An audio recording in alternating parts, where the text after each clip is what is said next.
A grande mídia ocidental tem reagido fortemente aos ataques massivos que o exército russo vem realizando contra a Ucrânia.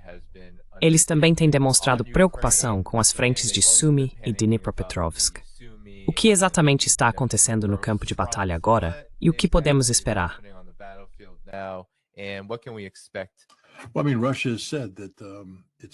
Bem, a Rússia disse que, Vladimir Putin aparentemente teve uma conversa com Emmanuel Macron e ele disse que, embora a Rússia não se oponha a um desfecho negociado, terá que lidar com as realidades, incluindo a realidade territorial.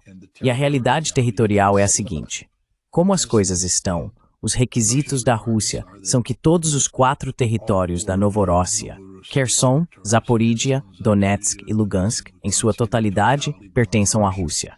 E a Rússia vai ocupar todos eles, incluindo a margem direita de Kherson. E por causa das ações nefastas dos ucranianos, a Rússia vai criar fortalecimento em Apopin.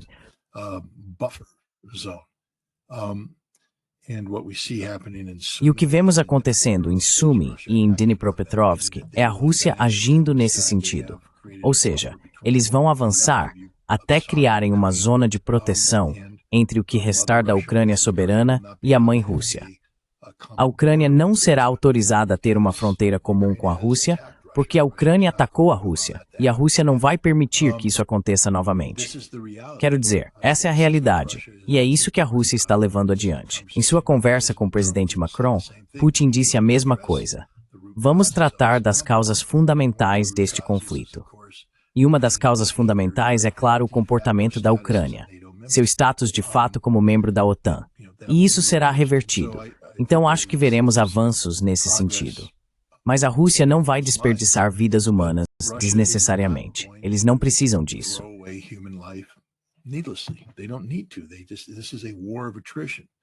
Esta é uma guerra de desgaste. Garland e eu já tivemos essa conversa repetidas vezes, e vou dizer novamente. Em algum momento, haverá um momento culminante em que a capacidade da Ucrânia de manter uma defesa coesa ao longo de toda a linha de frente diminuirá até chegar a zero, e você verá um colapso. E esse colapso será dramático. Continuo acreditando que a Rússia tem potencial para alcançar esse colapso neste verão. A Ucrânia demonstrou uma tremenda resiliência ao longo dos anos. E você sabe, se a Rússia não estiver disposta a colocar, você sabe, quanto mais agressivo você for, mais baixas terá. No momento, a Rússia tem uma fórmula vencedora que minimiza as perdas russas e maximiza as perdas ucranianas. E a Rússia não demonstrou inclinação para mudar isso.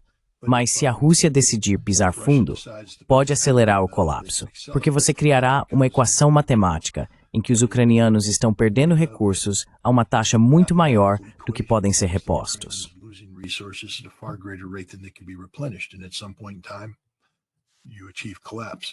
Em algum momento, você alcança o colapso.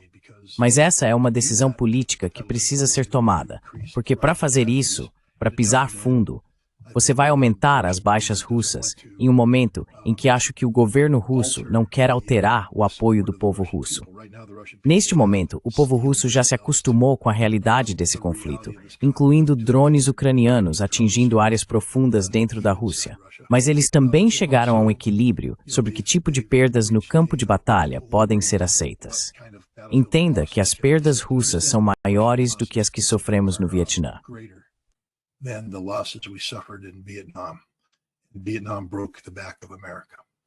O Vietnã quebrou as costas dos Estados Unidos. As perdas russas são ainda maiores do que isso. Elas estão ocorrendo com uma frequência maior do que no Vietnã. Então o povo russo precisa absorver perdas reais no campo de batalha. E eu não acho que Vladimir Putin queira mudar esse equilíbrio, fazendo com que o povo russo absorva ainda mais perdas, especialmente quando você tem uma estratégia vencedora e uma base de apoio que o sustenta nessa guerra. Acho que os russos vão simplesmente continuar como de costume, aos poucos, até que os ucranianos colapsem. E isso pode acontecer este ano, pode acontecer no próximo, pode acontecer quando tiver que acontecer, mas vai acontecer. Acabamos de ouvir um membro da plateia dizer que estávamos errados sobre a Ucrânia, que eles têm sido muito mais difíceis de derrotar do que vínhamos dizendo, e que a Rússia está sofrendo grandes perdas. Qual é a sua resposta para isso?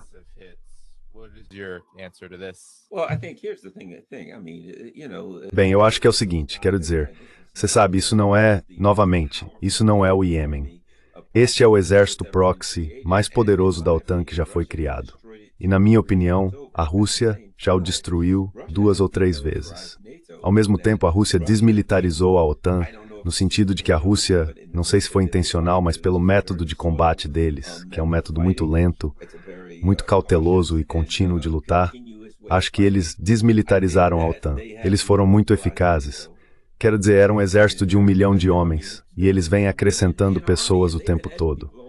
Então não vamos fingir que isso seria fácil para ninguém, nem para a Rússia, etc.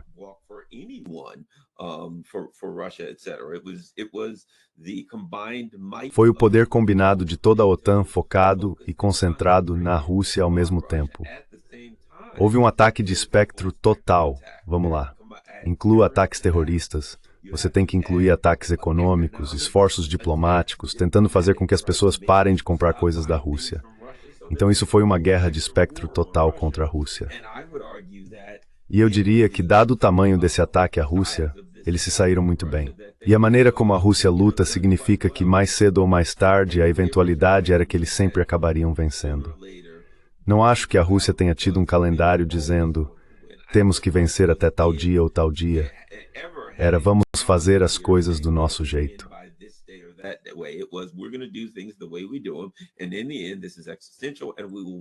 E no final das contas, isso é existencial e nós vamos vencer. Eu também acho que, como exemplo, supostamente os presidentes Putin e Trump conversaram hoje, e Trump fez aquela coisa de sempre, sabe, tipo o Macron, quando podemos conseguir algum tipo de cessar-fogo.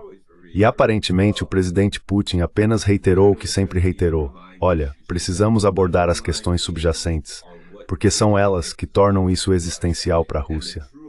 E a verdadeira questão subjacente é que a OTAN sempre foi um mecanismo para destruir a Rússia, para que os países da OTAN pudessem entrar, tomar a Rússia, dividi-la em pedaços, repartir entre si e pegar todos os seus recursos naturais. A Rússia sabe disso. Eu sei disso. Vocês sabem disso. E a Rússia sabe que isso simplesmente não vai acontecer.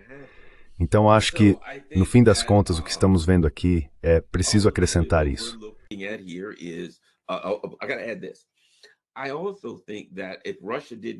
Também acho que se a Rússia já não soubesse com o que estava lidando ao assistir o que aconteceu no Irã, vendo a cumplicidade, vendo as coisas que foram feitas, utilizando várias organizações como a IEA, utilizando organizações internacionais como ferramentas do imperialismo dos establishments, ataques furtivos de outros países dentro do país, mentindo e dizendo que estávamos negociando um acordo ao mesmo tempo em que escondíamos uma faca atrás das costas para desviar sua atenção durante as negociações, e então atacar.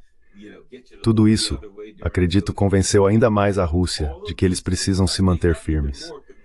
Eles têm que fazer o que sabem que precisam fazer. E acho que o fato é, fiquem atentos à Rússia, dizendo constantemente, precisamos abordar as questões subjacentes. Porque mangs apenas a Ucrânia.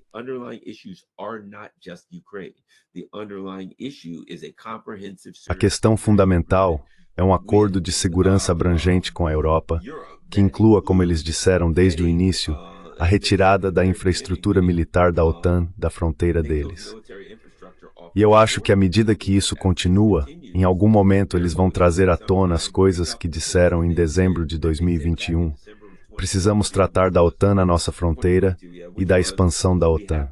Eles vão querer falar sobre isso. E a Ucrânia não é a única questão existencial para a Rússia. Essa discussão vai surgir. Também penso o seguinte: não me surpreenderia se em algum momento víssemos uma aliança militar entre Rússia, China e Irã surgir. Antes eu achava que provavelmente não, mas algumas coisas que tenho ouvido me levam a acreditar que não só veremos isso, como acho que, para conter os radicais, os cabeças quentes, como são chamados em Washington, eles vão ter que fazer isso. Então, meu palpite, que pode estar errado, é que isso também pode acontecer em algum momento. Bem, quero dizer, você poderia ler a pergunta inteira para que eu entenda? Claro, claro, claro. Então aqui diz, eu venho em paz. mas vocês têm estado errados sobre a Ucrânia o tempo todo.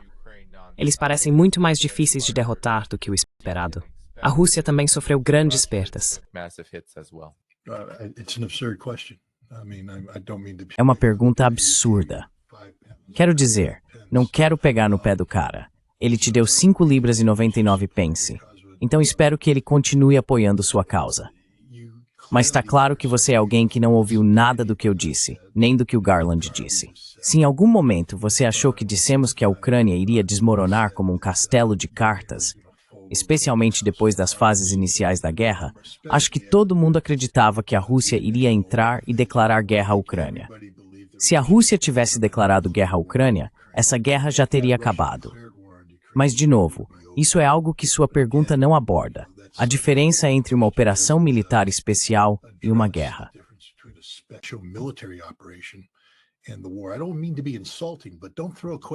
Não quero ser ofensivo, mas não faça uma pergunta dessa sem antes fazer sua maldita pesquisa. Ninguém achava que isso seria uma operação militar especial. Esse termo nem existia quando o conflito começou.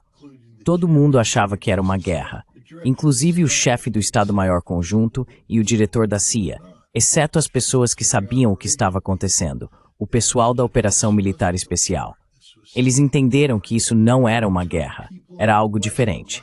Ele levou um tempo para o Ocidente se ajustar. E você precisa ajustar o seu referencial analítico, meu filho. E depois percebe-se que a Rússia não está interessada em a Ucrânia.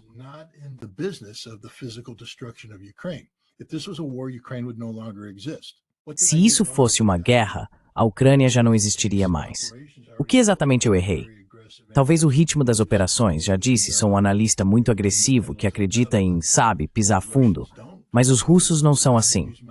Então, quando uso minha estrutura analítica para fazer projeções, sim, toda vez que me apego a um calendário, eu erro. Mas sabe no que eu não errei? Nos resultados. A Rússia está vencendo essa guerra. Não errei na matemática. Os números apontam totalmente para uma vitória russa. Então, onde foi que eu errei? A Rússia sofreu grandes perdas. Esse é um termo curioso. O que é quantificável aí?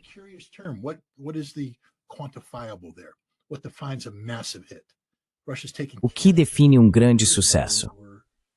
A Rússia está sofrendo baixas, mas você sabe que a Rússia está lutando contra um proxy da OTAN, um exército de 700 mil a 900 mil homens treinados nos padrões da OTAN, equipados com o melhor equipamento que a OTAN possui, com um sistema de defesa aérea melhor do que qualquer coisa que a OTAN já instalou, e a Rússia está vencendo isso com facilidade.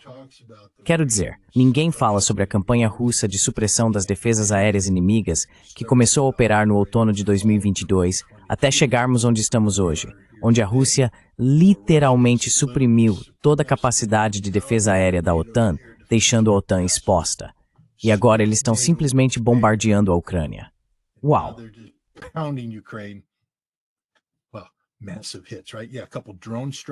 Grandes impactos, certo? Sim, alguns ataques de drones. Isso é um grande impacto. Onde está o grande impacto de você estar falando? Isso é guerra. Só porque os ucranianos conseguem pegar essa tecnologia e aplicá-la no campo de batalha, causando baixas à Rússia, é isso que vai acontecer em uma zona de conflito de alta intensidade. Mas não fale sobre grandes impactos, a menos que você possa documentar isso. E você não pode. O ponto principal é que a Ucrânia está sendo usada como um proxy. Eu não errei sobre isso. Desde o início, eu disse que esta é uma guerra por procuração entre a OTAN e a Ucrânia. Eu disse isso em março de 2022. Fui colocado na lista de mortes ucraniana por dizer isso.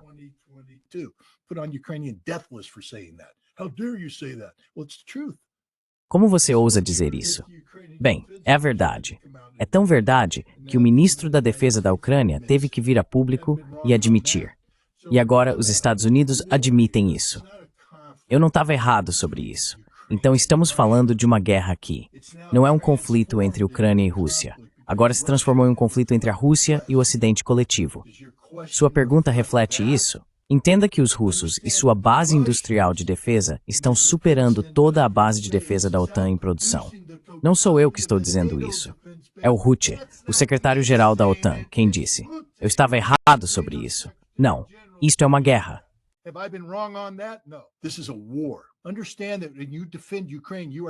Entenda que ao defender a Ucrânia, você está defendendo nazistas literais. Nazistas literais, não nazistas hipotéticos, mas nazistas literais, as piores pessoas do mundo. Nacionalistas ucranianos que veem qualquer um que não seja nacionalista ucraniano como subhumano. Subhumano. Você é subhumano, a pessoa que enviou essa pergunta. Essas são pessoas horríveis. Pessoas horríveis. E o governo ucraniano abraça essa ideologia sem questionar, sem constrangimento.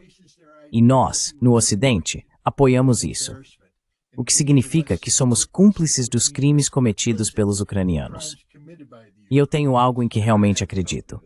O tempo está chegando. E lembre-se, venho dizendo isso repetidamente desde o início. O tempo vai chegar em que os ucranianos não vão mais estar irritados com os russos.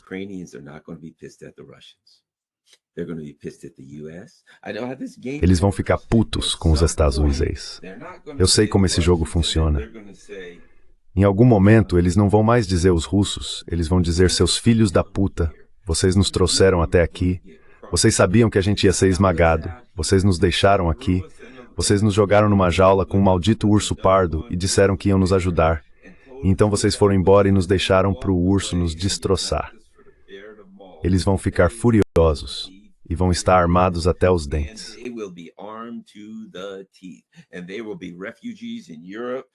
E eles serão refugiados na Europa. E por toda a Europa, armados até os dentes, eles vão querer vingança quando tudo isso acabar. Eles vão culpar a OTAN, vão culpar o Ocidente, vão culpar os Estados Unidos. E aqui está o problema. Eles vão estar certos. Então há uma boa possibilidade de que haja uma guerra civil interna, com várias facções lutando na Ucrânia. Mas pelo menos algumas dessas, e eu prevejo que a facção nazista vão atrás de pessoas na Europa, furiosos com as pessoas da Europa. Eles estão planejando, bem, depois que isso acabar, que esses agentes da CIA e do M6 continuem uma guerra suja contra a Rússia. Eu acho que essa guerra suja vai ser contra o Ocidente. E acho que eles vão ficar furiosos e vão descobrir quem foi que os jogou em uma jaula com um urso. Essa é a minha opinião. Posso estar errado, mas sempre senti que é assim que as coisas são.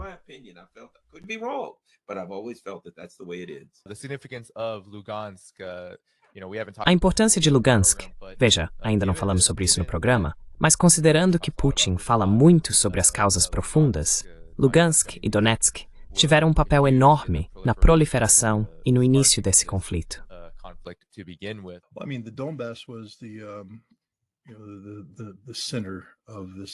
Sabe, o centro desse conflito, o Donbass, é o termo coletivo usado para Donetsk e Lugansk, ambas muito densamente povoadas por pessoas de língua russa.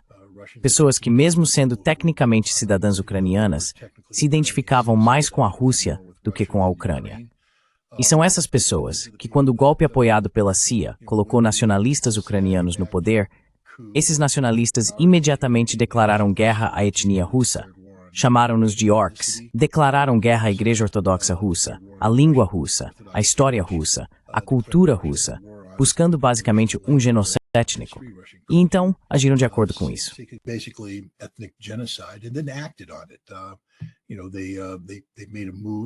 Você sabe, eles fizeram uma movimentação para tomar a Crimeia. Foram completamente impedidos. Depois fizeram outra movimentação. Tomaram Mariupol. Quando se fala sobre o estupro de Mariupol, é o estupro literal, físico de Mariupol por esses nazistas, o que eles chamam de Batalhão Azov. No núcleo de seus membros não estão ucranianos do oeste, mas pessoas de Kharkov, torcedores violentos de futebol que aderiram a essa ideologia nazista. Eles entraram em Mariupol, ocuparam fisicamente a cidade e então estupraram as mulheres de Mariupol. Expulsaram os russos, prenderam os russos e aterrorizaram os russos enquanto construíam esse edifício nazista literal.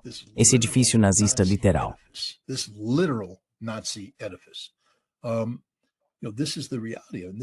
Você sabe, essa é a realidade.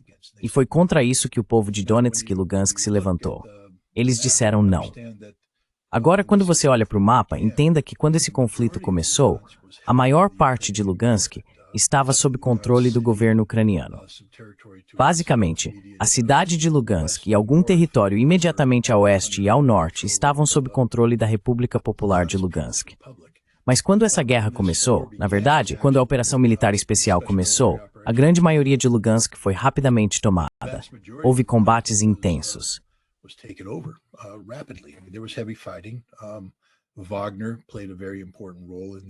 A Wagner desempenhou um papel muito importante nisso.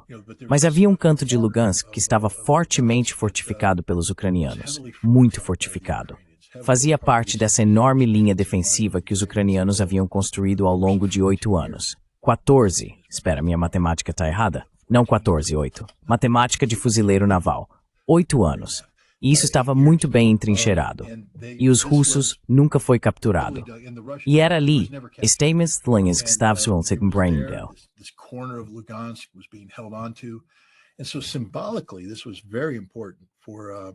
e, portanto, simbolicamente, isso foi muito importante para a Rússia e Lugansk, mas também para Donetsk, Kherson e Zaporizhia. Para eles, você sabe, expulsar o governo ucraniano de Lugansk. Lugansk agora é considerada parte da mãe Rússia. Mas, para mostrar a realidade com a qual eles estão lidando, apenas hoje, acredito que o prefeito da cidade de Lugansk foi assassinado por nacionalistas ucranianos. Eles o mataram. Os ucranianos agora, porque estão tão irritados com os russos por terem capturado toda a República de Lugansk, atacam. Eles usam mísseis HIMARS e outros mísseis para atacar civis russos, para continuar seu terrorismo.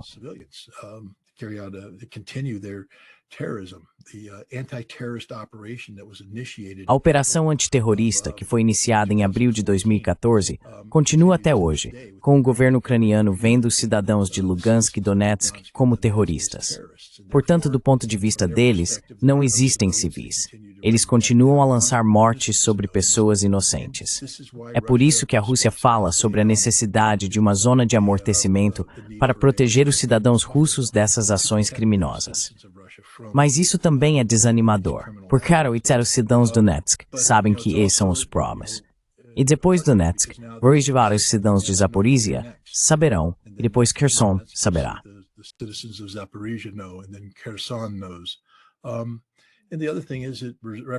E outra coisa é que isso representa uma inevitabilidade para o povo de Dnipropetrovsk, porque os russos vão construir sua zona de amortecimento. Sumy terá uma zona de amortecimento. E se isso continuar, posso garantir que os russos provavelmente vão estender uma zona de amortecimento até Mykolaiv e até mesmo até Odessa quando tudo isso terminar. Essa é a realidade. Esse é o tipo de realidade sobre o qual Putin está falando. Mas agora é mais do que apenas palavras. Agora temos ação. Vimos os russos de fato lutarem fisicamente a totalidade de um dos 4 novos territórios.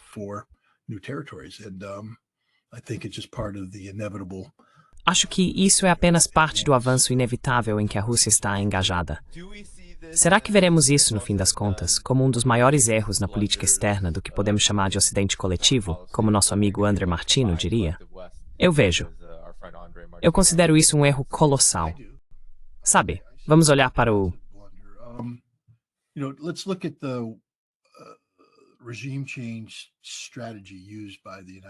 A estratégia de mudança de regime foi usada pelos Estados Unidos com grande sucesso contra o Iraque, grande sucesso contra a Síria e sucesso contra a Líbia. Eles estão tentando aplicá-la no Irã hoje, mas acho que o Irã e a Rússia têm algo diferente.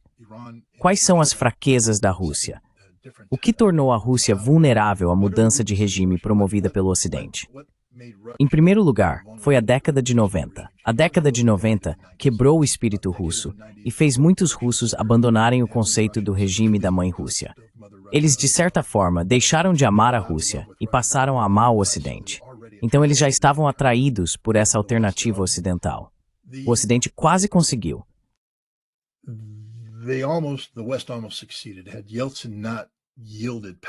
Se Yeltsin não tivesse cedido o poder a Putin quando o fez, se Yeltsin tivesse tentado se manter no poder por mais 6 meses, você teria visto o colapso total da Rússia imediatamente, e os objetivos e metas do Ocidente teriam sido alcançados. A Rússia teria se fragmentado em partes constituintes, e na prática, a Federação Russa não existiria da forma como existe hoje. Mas Putin reverteu isso, e desde então há ressentimento. Porém, mesmo tendo revertido a situação, desde o início, Putin enfrentou uma batalha difícil. Em primeiro lugar, ele lutava contra oligarcas ocidentais que controlavam totalmente a economia russa. E Putin teve que fazer acordos com o diabo. Ele reconheceu isso.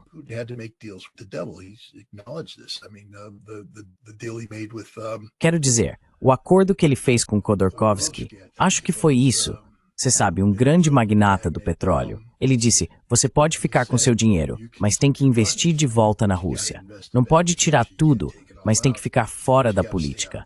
Não posso permitir que seu dinheiro se envolva na política russa. E Khodorkovsky desobedeceu, achou que poderia vencer Putin no próprio jogo dele. E Putin mandou prendê-lo, desmantelou seu império e o Estado russo assumiu o controle. Mas isso era um constante jogo de equilíbrio com os oligarcas. E sempre foi problemático, porque com os oligarcas vem a corrupção. E você sabe, havia corrupção em toda a Rússia. E ainda há corrupção em toda a Rússia.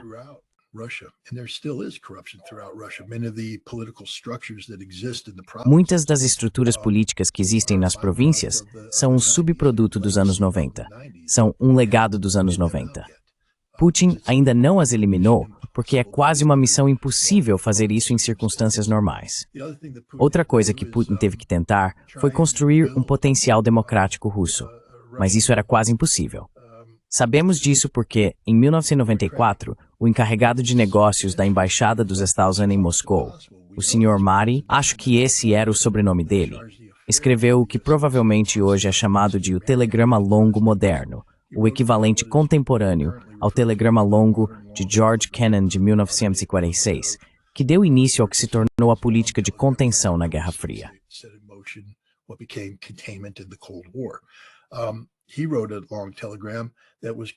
Ele escreveu um longo telegrama condenando os Estados Unidos pelo que estavam fazendo ao apoiar cegamente Boris Yeltsin. Yeltsin, em outubro de 93, colocou tanques nas ruas para bombardear o parlamento russo. Isso não é democrático. E mesmo assim, reforçamos nosso apoio a Yeltsin. Ele disse que estávamos destruindo a capacidade da Rússia de construir instituições democráticas e que isso voltaria para nos assombrar. E de fato, quando Yeltsin saiu, não havia instituições democráticas significativas. O que aconteceu foi que havia várias ONGs financiadas por, costumavam me chamar de paranoico porque eu dizia, bem, esse é um sistema financiado pela USAID, National Endowment for Democracy. Não pode ser confiável.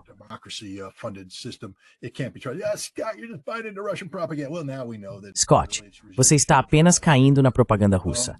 Agora sabemos que, literalmente, é uma mudança de regime comandada pelo Departamento de Estado. Mas você sabe, esses sistemas já existiam. Então, sempre que Putin tentava construir uma base democrática, a infraestrutura era infiltrada pela CIA. O que você acha que era o Nemtsov? O que você acha que era o Navalny? Todos esses são operações de fachada da CIA, não projetadas para construir democracia, mas para derrubar o Putin. E como resultado, a Rússia tem uma democracia frágil, e isso é uma vulnerabilidade, especialmente no período que antecedeu 2022. Até 30% da população russa apoiava Putin apenas enquanto ele mantivesse o status quo econômico, o que significa que Putin nunca poderia se desvincular do Ocidente.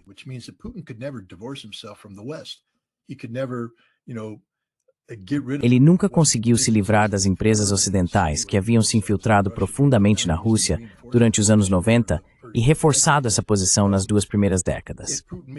Se Putin tomasse alguma atitude, ele vencia as eleições com índices altos, entre 50% e 60%. Mas se você subtrai 20 e 30% de apoio, agora Putin não está mais vencendo eleições.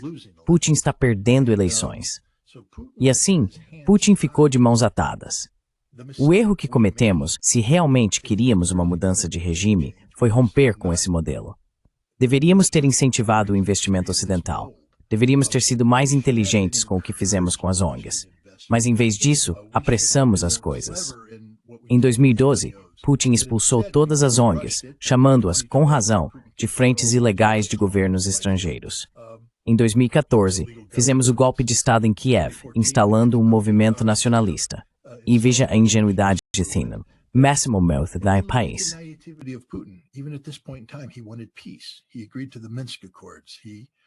Ele concordou com os acordos de Minsk. Ele concordou com as negociações. Ele continuou fazendo isso, apesar das violações por parte dos ucranianos, apesar de saber o que os Estados Unidos estavam tramando. Ele aceitou isso porque não queria uma guerra. Em retrospecto, cometemos um grande erro porque agora sabemos que Putin não era o que o Ocidente dizia. Ele não era esse maníaco belicista. Ele era um líder que enfrentava sérios problemas internos na Rússia, que não queria um conflito com o Ocidente e estava disposto a fazer quaisquer concessões necessárias para evitar esse conflito. Mas nós forçamos a situação. E então, ao impor essas sanções severas, acabamos libertando Putin. A primeira coisa que aconteceu foi que os oligarcas perderam todo o seu poder. Putin disse, muito obrigado, fico feliz em ocupar esse espaço. E ele ocupou.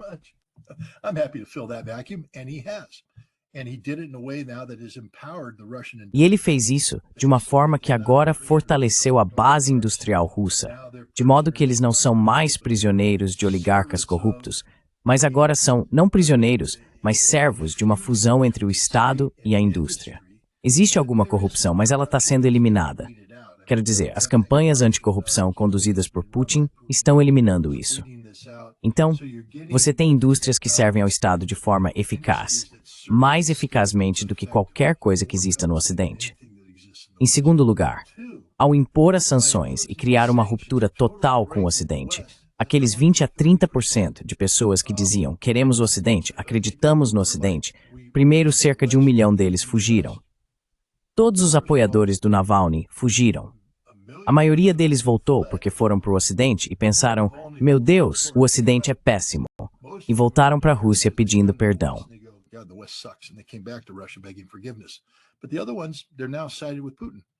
Mas os outros agora estão do lado do Putin. Não existe oposição política significativa a Vladimir Putin. Então, consolidamos sua força, fortalecemos a indústria de defesa deles e permitimos que o exército deles, um dos grandes aprendizados desse conflito, foi a mobilização de 300 mil soldados russos no outono de 2022. O que a Rússia percebeu naquele momento foi que a corrupção havia chegado até os centros de mobilização. Havia alguns centros de mobilização que eram eficazes e conseguiam fornecer uniformes e armas, mas havia outros onde não havia uniformes nem armas. Por quê? Porque os comissários corruptos tinham pegado esse dinheiro e gastado consigo mesmos. E agora chegou a hora de expor isso.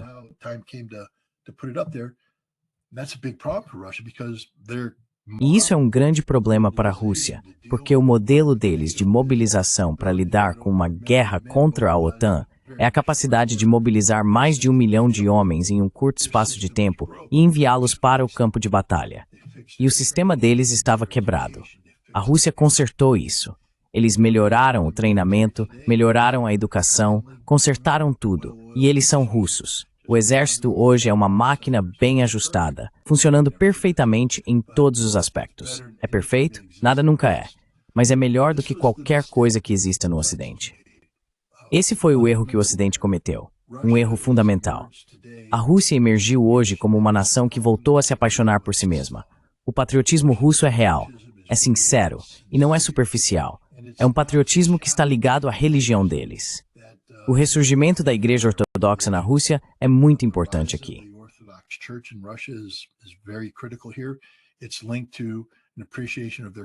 Está ligado a uma valorização da sua cultura e da sua história. As coisas que definiram a Rússia por mais de 1000 anos são as coisas nas quais o povo russo acredita hoje. E eles estão mais unidos do que nunca, não apenas em relação à Rússia, mas também em relação ao homem que os lidera, Vladimir Putin. Portanto, cometemos um erro fatal ao nos envolvermos nesse conflito, porque se nosso objetivo era enfraquecer a Rússia, ou de alguma forma torná-la mais submissa às necessidades, vontades e desejos do Ocidente, falhamos. Hoje a Rússia está totalmente desconectada do Ocidente. Eles são totalmente autossuficientes e criaram um universo alternativo, um mundo multipolar que é composto por China, Índia, Brasil, quase toda a América do Sul, quase toda a África, Indonésia, Malásia e Tailândia.